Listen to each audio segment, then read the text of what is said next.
আসসালামু আলাইকুম। সোনালী স্বপ্নে ইউটিউব ভিডিও চ্যানেলে স্বাগতম। বন্ধুগণ, কেমন আছেন?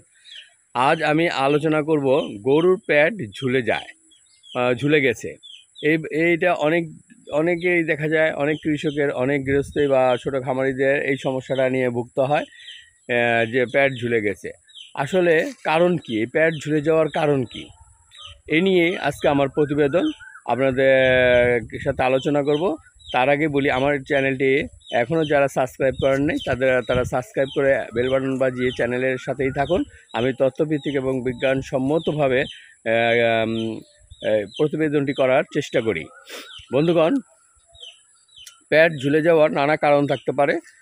কৃমির আক্রান্ত হলে প্যাড ঝুলে যায়। যতই আপনি খাওয়ান, ভালো ভালো খাদ্য খাওয়াইতেছেন, মেডিসিন খাওয়াইতেছেন, ভিটামিন ক্যালসিয়াম খাওয়াইতেছেন, কিন্তু তারপরেও প্যাড ঝুলে যাচ্ছে।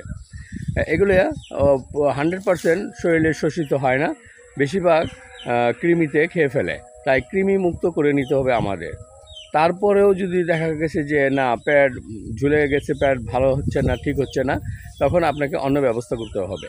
এখন আমাদের যে গরুর বডি স্ট্রাকচারটা 3টি উপাদানে গঠিত। একটি হলো মাংসপেশি, একটি হলো হাড়, আর হলো চামড়া। এই 3টি উপাদান দ্বারাই বডি স্ট্রাকচারটা গঠিত। এখন মাংস বৃদ্ধি পায়, আমরা যে মোটা তাজা করি মাংস বৃদ্ধি পায়, এটার মূল রহস্য কি? এটার মূল রহস্য হচ্ছে প্রোটিন। যেমন কোরবানি ঈদে আমাদের প্রচুর মাংস খাওয়া পড়ে। খাওয়া পরে দেখবেন যে স্বাস্থ্য ভালো হয়ে গেছে, চেহারা ভালো হয়ে গেছে। কারণ কি? মাংসের ভিতরে প্রচুর প্রোটিন আছে। তাই মাংসের বৃদ্ধির উৎস হলো প্রোটিন। এই প্রোটিনের ঘাটতি যদি হয়ে থাকে, তাহলে মাংসপেশি বৃদ্ধি পায় না, এবং মাংসপেশিগুলো শক্ত হয় না, স্ট্রেংথ হয় না। তখন এগুলো ঝুলে পড়ে, ধরে রাখতে পারে না, পেটের ওজনটাকে ধরে রাখতে পারে না, ঝুলে পড়ে। এবং মাংসপেশির সাথে ওতপ্রোতভাবে জড়িত হলো হাড়গুলো যদি মজবুত, শক্ত, সমর্থ না হয়, তাহলে হাড়গুলা মাংসপেশিগুলোকে ধরে রাখতে পারে না। কী কারণে হাড়গুলা শক্ত হতে পারে? ক্যালসিয়ামের অভাবে। ক্যালসিয়াম, ম্যাগনেসিয়াম, ফসফরাসের অভাব হলে হাড়গুলা শক্ত, মজবুত হয়ে ওঠে না, এবং মাংসপেশিগুলো তো থাকে, হাড়ের মধ্যেই লেগে থাকে। তখন মাংসপেশিগুলো একদিকে দুর্বল, দ্বিতীয়ত হাড়ও দুর্বল, ধরে রাখতে পারে না, ঝুলে পড়ে। আর তৃতীয় হলো চামড়া। এই হাড় এবং মাংসপেশিকে ধরে রাখে চামড়ায়।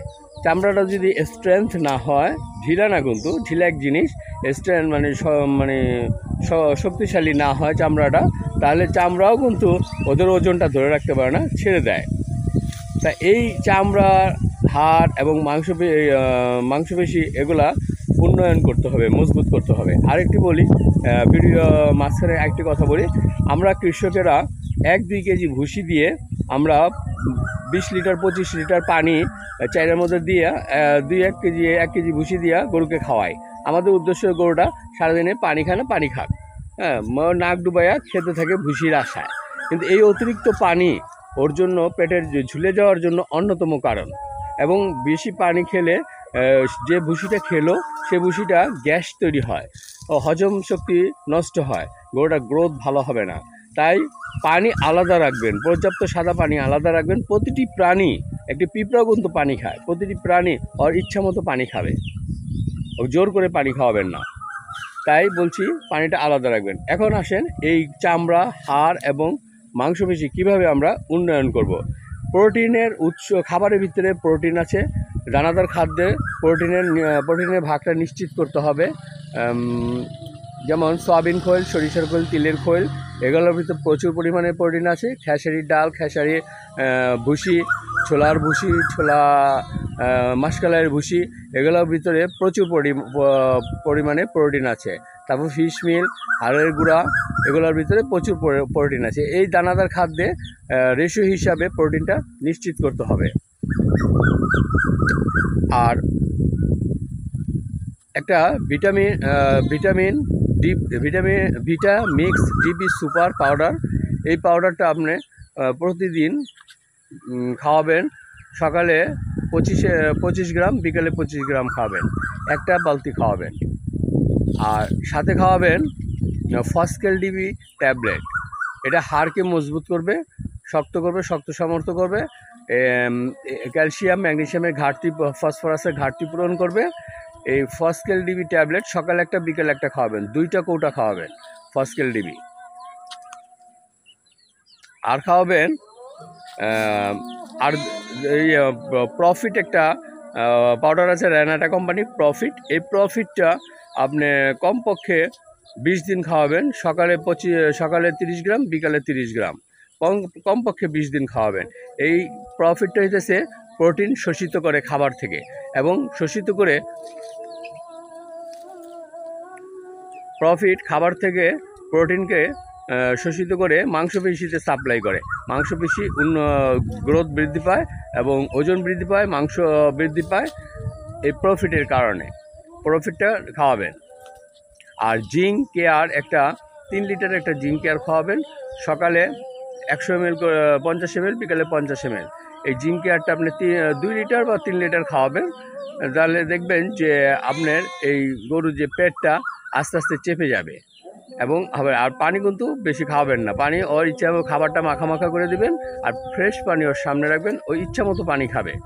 ও যে অতিরিক্ত পানি খাওয়াতে যাবেন আপনি পেট ঝুলে যাবে, তারপর বদহজমের কারণে ও শক্তি হবে, শক্তি পাবে না গায়ে, তখন ও পেটটা ধরে রাখতে পারে না।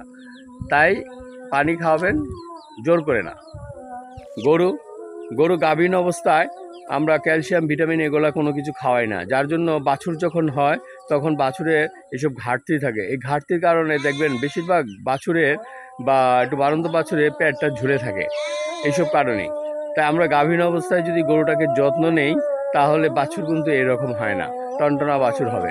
যাই হোক, আমি যেভাবে ট্রিটমেন্টটা দিলাম বন্ধুগণ, এইভাবে ট্রিটমেন্টটা আপনি করেন, কোনো ডাক্তার টাকার প্রয়োজন নাই, নিজের চিকিৎসা নিজে করবেন, ইনশাল্লাহ আপনার বা গরুর পেট চেপে যাবে। আজ এই পর্যন্তই, আরেকটি ভিডিওতে দেখা হবে ইনশাল্লাহ। আসসালামু আলাইকুম।